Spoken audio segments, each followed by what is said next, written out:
Hare Krishna. Welcome to Gita 365, the complete Bhagavad Gita study course.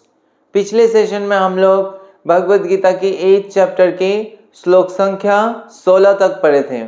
आज पढ़ेंगे श्लोक संख्या 17 और 18।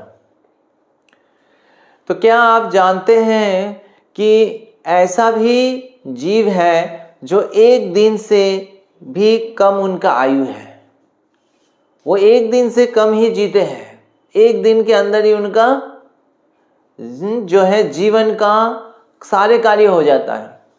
और जीवन में कितना चेंजेस आते हैं? 6 है ना, 6 जो है परिवर्तन आता है जीवन में। कोई भी जीता है तो जैसे जन्म हो गया और बढ़ता है, वृद्धि होता है, फिर एक समय तक रहता है, फिर क्या है संतान उत्पन्न करते हैं। आपको याद है ना, ये हमने ऑलरेडी पढ़ चुके हैं कि 6 परिवर्तन होता है जीवन में, और फिर धीरे धीरे उसके कमज़ोर हो जाता है और फिर फाइनली मृत्यु होती है। तो ये 6 स्टेजेस पार हो जाता है एक दिन के अंदर, उनका जीवन समाप्त हो जाता है। तो ऐसे हैं कौन सी ऐसे जीव है? और ये जो पृथ्वी है, ये जो ब्रह्मांड है, ये जगत, भौतिक जगत है, इसकी आयु कितना है, कब तक ये रहेगा? और जब ये अब समाप्त हो जाता है, ये जब नष्ट हो जाएगा ये ब्रह्मांड, तब क्या होगा? तो हमारे साथ क्या होगा? जीव क्या हो जाए जीव का? और इस पृथ्वी का, इस ब्रह्मांड का, भौतिक जगत का अभी उम्र कितना है? अभी तक कितना समय बीत चुका है कि नहीं? और इस जो समय जो है, हम जो कैलकुलेट करते हैं, हम घंटे में करते हैं, दिन में करते हैं, उसमें सबसे बड़ा यूनिट या जो मापदंड है समय का, वो क्या है? और सबसे छोटा क्या है? तो ये सारे प्रश्न के बारे में उत्तर आज की सेशन में हमें प्राप्त होगा। तो चलिए पढ़ते हैं आज का पहला श्लोक, श्लोक संख्या 17।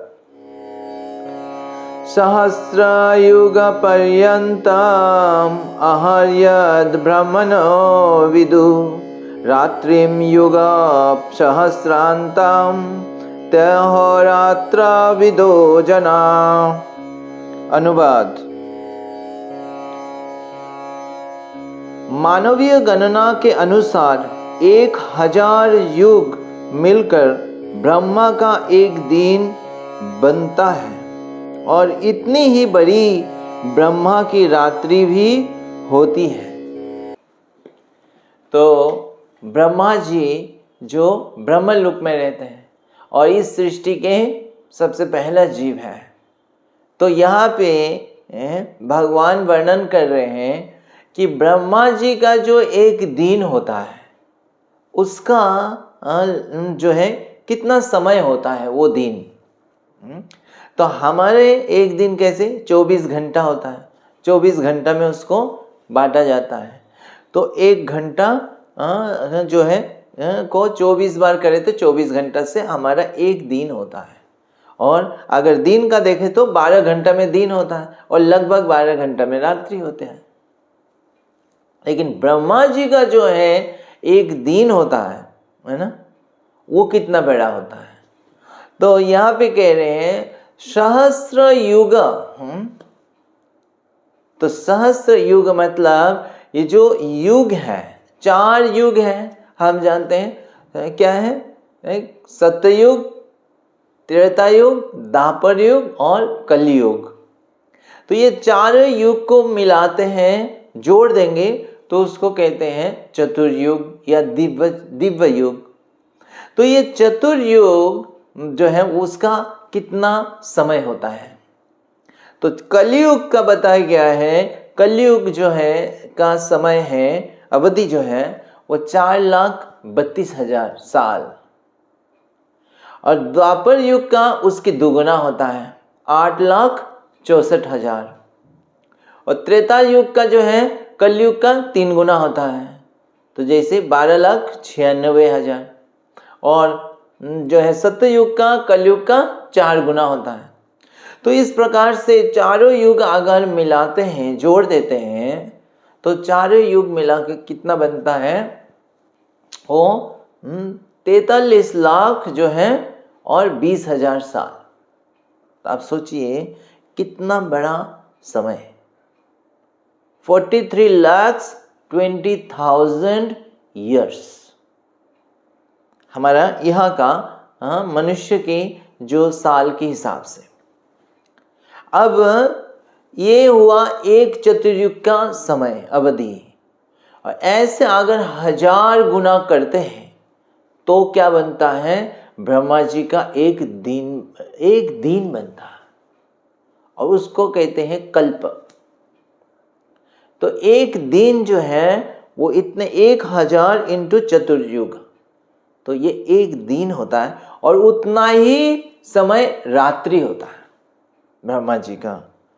तो और ऐसा जो समय है आप सोचिए 43,20,000 साल इंटू क्या है, उसको मल्टीप्लाई करेंगे 1000 से, तो ये ब्रह्मा जी का एक दिन, उसी में हम सब का जो आयु है उसके कंपैरिजन में क्या है? हमारा आयु हमारे कितना है? 100 साल, मैक्सिमम 100 साल। और 100 साल अगर कोई जी लेता है तो हम सोचते हैं कितना बड़ी आयु है उसका, लेकिन ये 100 साल ब्रह्मा जी का एक दिन के अंदर कितना है? एक दिन में कितने बार 100 साल आ जाएगा? तो ब्रह्मा जी का एक दिन में हम लोग कितने बार हमारा जन्म हो जाता है और मृत्यु हो जाती है, फिर कितने बार जन्म लेते रहते हैं हम। तो ब्रह्मा जी का सिर्फ एक दिन बीतेगा और हमारा कितने जन्म हो जाता है। तो ये मनुष्य जो 100 साल जीते हैं, और जो और दूसरे प्राणी है जैसे पशु पक्षी, कई पक्षी पशु और बहुत कम समय जीते हैं हमारे कंपैरिजन में। और भी मतलब कुछ लोग 10 साल जीते, कुछ 5 साल जीते हैं, कुछ लोग तो कुछ महीने जीते हैं, और कुछ जैसे कीड़े हम देखते हैं जो कुछ 2-3 दिन, हमारे हिसाब से 2-3 दिन जीते हैं। कुछ लोग और भी कम होंगे जो हमें पता नहीं है। क्या हो सकता है हमारा दिन के भी कुछ आधा दिन में ही उनके जीवन खत्म हो जाता है।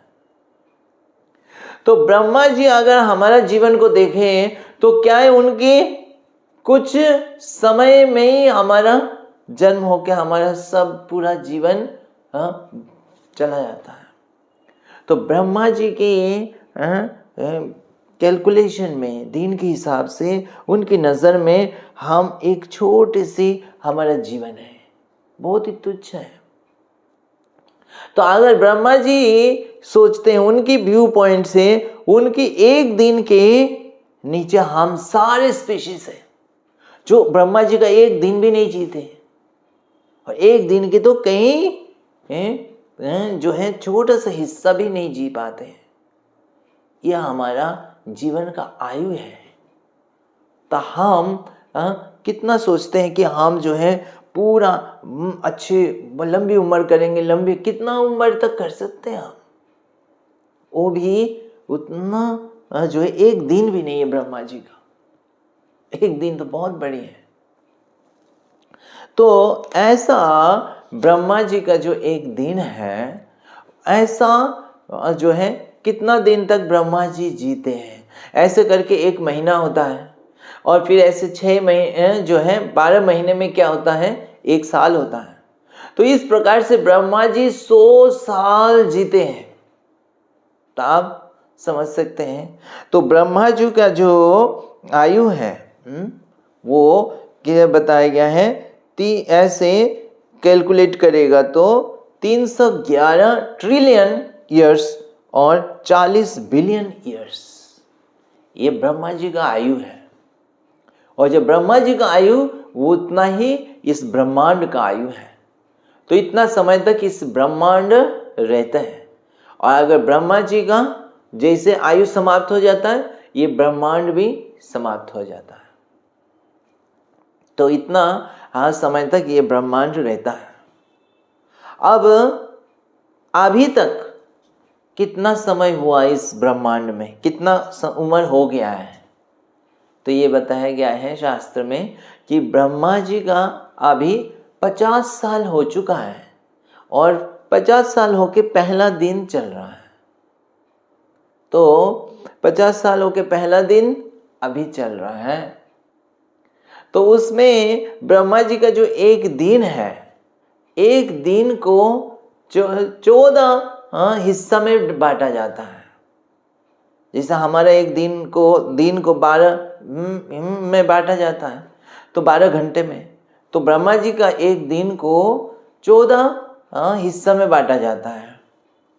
तो 1000 चतुर्युग को 14 हिस्सा में बांटते हैं। तो जो एक हिस्सा में आता है वो लगभग 71 चतुर्युग आता है।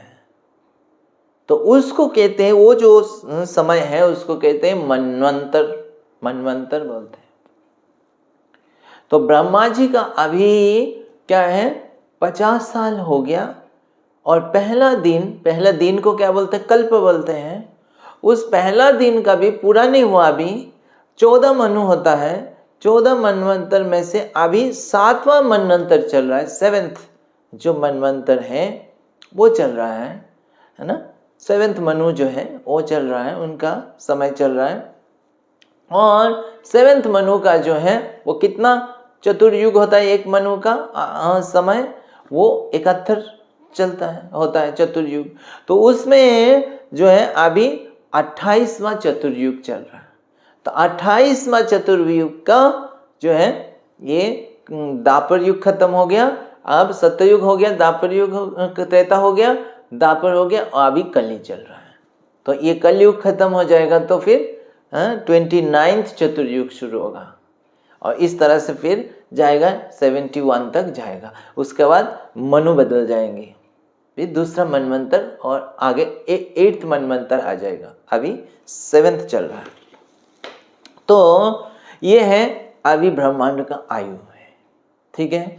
तो इस प्रकार हम अगर समय की कैलकुलेशन देखें तो कितना ब्रह्मा जी का जो आयु है उस पूरा आयु को बताया जाता है क्या है, जो 100 साल है। ब्रह्मा जी का एक दिन कितने बड़े समय है उसको क्या बोलते हैं, कल्प।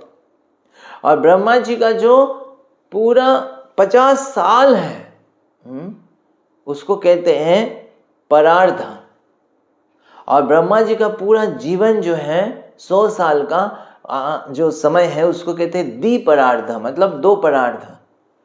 तो ये पूरा ब्रह्मांड का जो एक तरह से आयु है, अवधि है, वो द्विपरार्ध है। ये सबसे बड़ा समय कैलकुलेशन हम कैलकुलेट कर सकते हैं, द्विपरार्ध। और सबसे छोटा जो यूनिट है, कैलकुलेशन है समय का, वो क्या है। तो वैदिक कैलकुलेशन में समय को कैसे कैलकुलेट किया जाता है। समय को कैलकुलेट किया जाता है कि सूर्य जो मूव करता है उसी से, सूर्य की मूवमेंट से समय को कैलकुलेट किया जाता है। तो सबसे छोटा जो है ये सूर्य, जो एक जो अणु होते हैं हम जानते हैं ना, अणु, परमाणु, अणु जो है, एक अणु का जो साइज है उसको सूर्य को क्रॉस करने में जितना समय है वो सबसे छोटा समय है। तो अणु को हमें इस आंखों से दिखाई नहीं देता अणु, लेकिन इस अणु का 3 अणु अगर एक साथ हो जाता है उसको त्रिसर कहते हैं। उसको अगर जो है त्रसर रेणु कहते हैं उसको। 3 अणु एक साथ हो जाए तो एक साथ अगर मिल जाए तो त्रसर रेणु कहते हैं। और उसको दिखाई देता है आंखों से। कब दिखाई देता है, ऐसे नहीं, जब जैसे खिड़की से जैसे सूर्य की रोशनी आ रहा है और वहां पे वो अगर त्रसर रेणु होगा तो वो जैसे धूल दिखाई देता है ना, उस समय दिखाई देता है, ऐसे नहीं दिखाई देता। तो सूर्य की किरण में वो त्रसर रेणु को दिखाई देता है। तो वो त्रसर रेणु को सूर्य को क्रॉस करने में जितना टाइम लगता है उसको जो है उसको कहते हैं त्रुटि। त्रुटि बोलते हैं उसको, सबसे छोटा मेजरमेंट टाइम का। और वो कितना होता है, अभी का जो कैलकुलेशन हम सेकंड से करते हैं, तो सेकंड का लगभग 1700 हिस्सा की एक हिस्सा होता है, लगभग 1700 हिस्सा की एक हिस्सा जो है उसको कहते हैं त्रुटि। और ऐसे जो है त्रुटि 300 त्रुटि अगर मिलाते हैं तो जो समय बनता है वो उसको कहते हैं लव। तो लव जिसे हम बोलते हैं ना, हाँ, ये बताया जाता है लव मात्र साधु संग सर्व सिद्धि हो।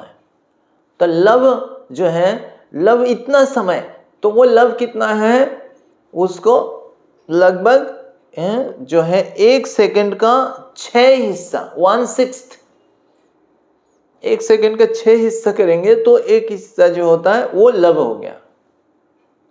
तो ऐसे 3 लव अगर मिलता है तो उसको कहते हैं निमेष। तो देखिए वैदिक सभ्यता में कितना छोटे से छोटे चीज को भी एक समय को मेजर किया जाता था, तो उतना समय का भी वैल्यू होता है कि एक लव जो है, अगर वो लव जो है 1/6 सेकंड, वो भी अगर एक साधु का संग मिल जाए, एक शुद्ध भक्त का संग किसी को मिल जाए उतना समय के लिए, पूरा दिन भर नहीं का तो बात ही अलग है, अगर थोड़ा सा उतना समय मिल जाए उसी में उसको कितना कल्याण हो जाए। तो एक एक समय को उतना वैल्यू देते हैं। तो फिर 3 लव मिला के एक निमेष होता है। और एक निमेष बताया जाता है जैसे हमारा जो आंखों का पलक जब एक बार हम वो करते हैं, पलक लेते हैं ना, पलक झपकते हैं, तो उसमें जो टाइम लगता है वो निमेष, तो उसको लगभग आधा सेकंड होता है, उसमें लगभग आधा सेकंड लगता है। और ऐसे 3 निमेष अगर करता है, जोड़ते हैं, तो वो हो जाता है क्षण।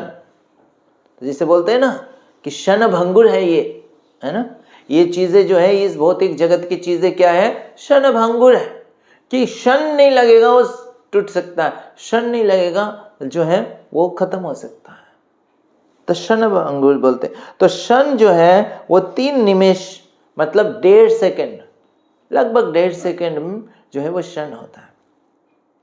और उसके बाद क्या है, लगभग 75 निमेष अगर लेंगे तो जो बनता है वो है एक लघु, उसको कहते हैं लघु।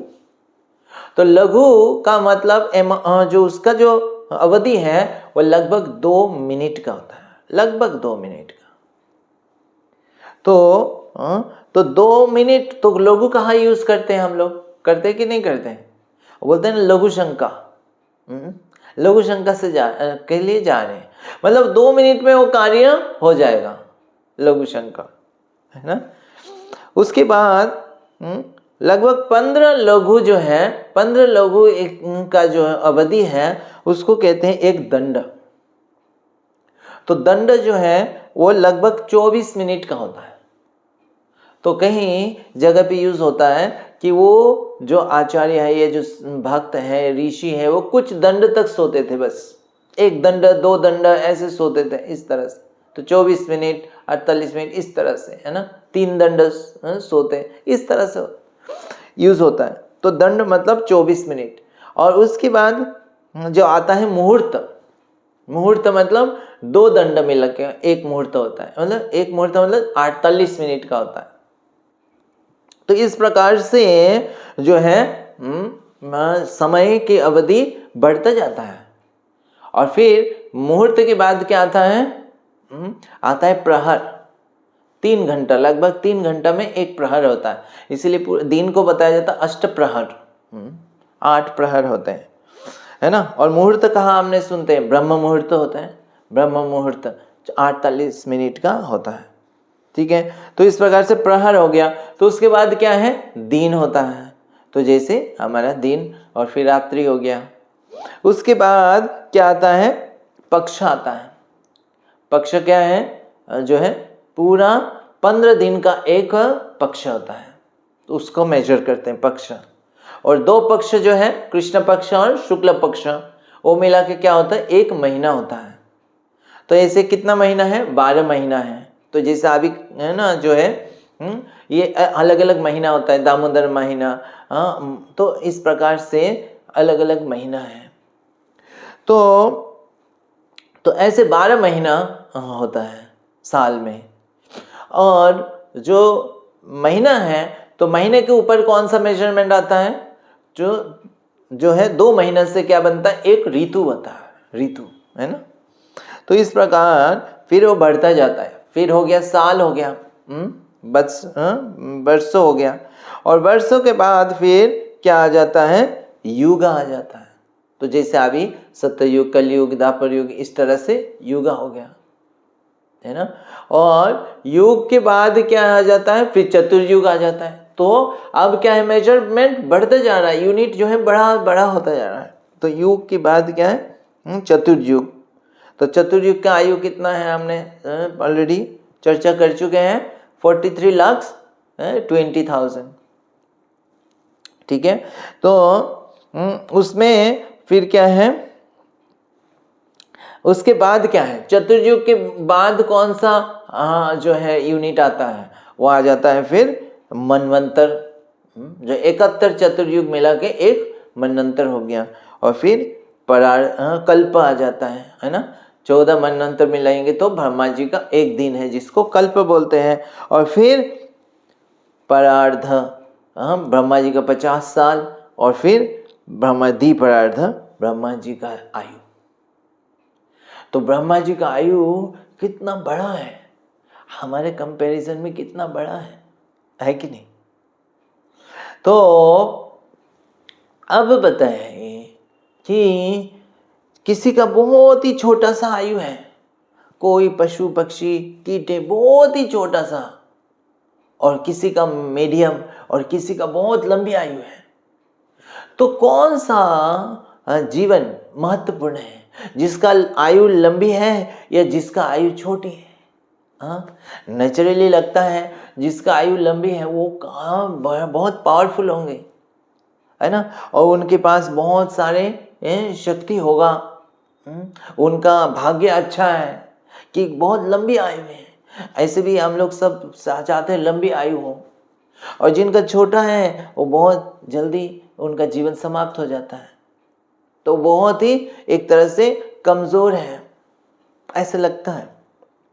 पर कितना बड़ा भी आयु हो या छोटा आयु है, किसकी जीवन महत्वपूर्ण है?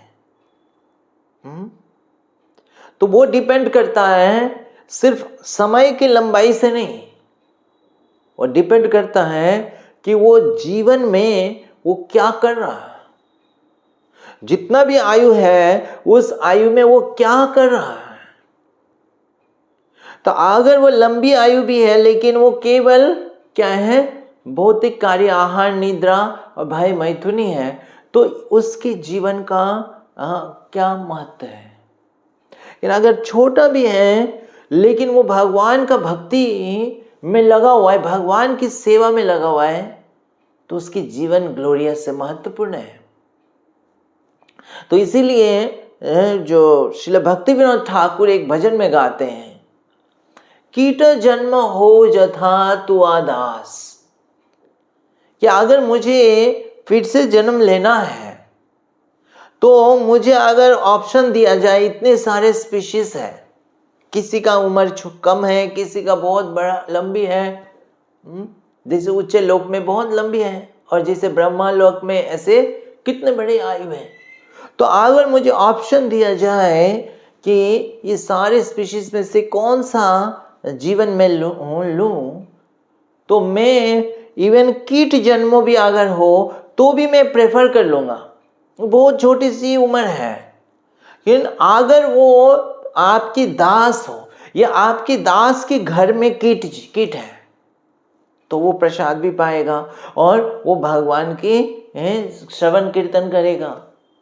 तो कीट जन्म हो जथा तुआ दास, आपकी दास के रूप में मैं कीट जन्म अगर मिले तो भी मैं उसको प्रेफर करूंगा। लेकिन बहिर्मुख ब्रह्म जन्म नाही मोर आश, कि अगर जो ब्रह्मा जी जैसा आयु अगर मुझे दिया जाए, लेकिन बहिर्मुख, जैसे हमने 2 सेशन पहले चर्चा किया ना, बहिर्मुख मतलब सिर्फ बाहर की चीजें एंजॉयमेंट चाहिए, बाहर के प्रति मन, बाहर की वस्तु के प्रति लगा हुआ है। तो ऐसे बहिर्मुखी ब्रह्मा जी जैसा आयु का आयु भी मुझे नहीं चाहिए। तो ये भक्ति विनोद ठाकुर कह रहे हैं, क्योंकि जन्म अगर छोटा भी है, लेकिन अगर भगवान की भक्ति है तो वो जीवन सफल है और ग्लोरियस है। और कितना भी बड़े आयु हो, चाहे ब्रह्मा जी का जैसा आयु भी है, वो समय भी क्या है, वो भी कम ही है।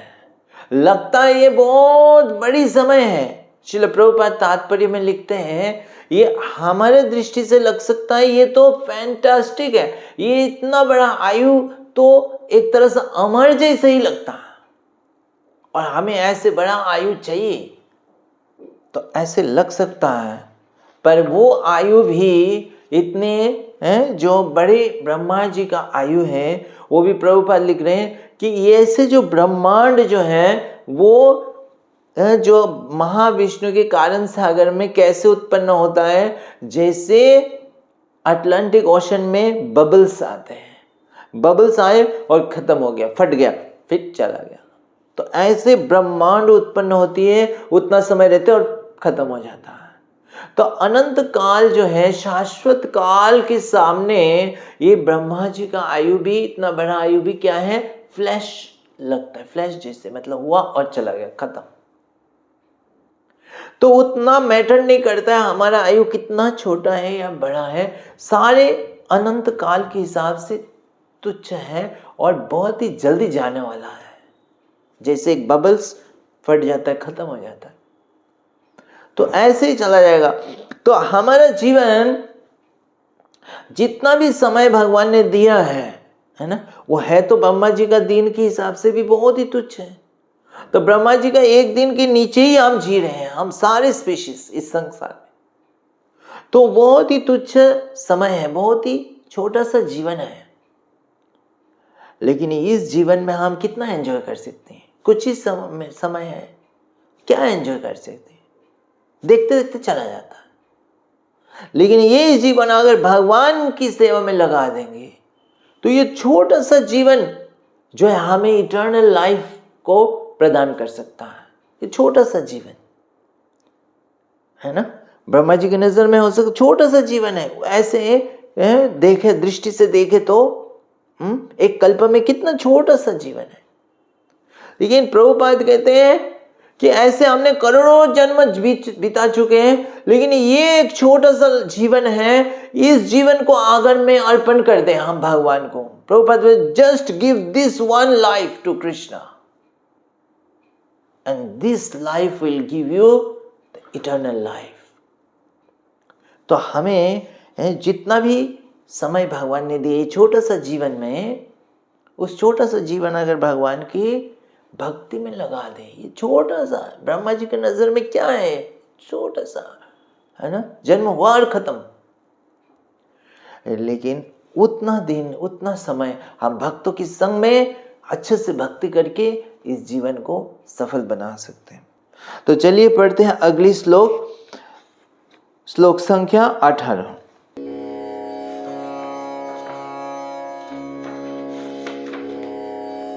अव्यक्ताद् व्यक्तया सर्वा प्रभवन्ति अहरागमे रात्रागमे प्रलीयन्ते तत्रैव वक्ता संगके। अनुवाद।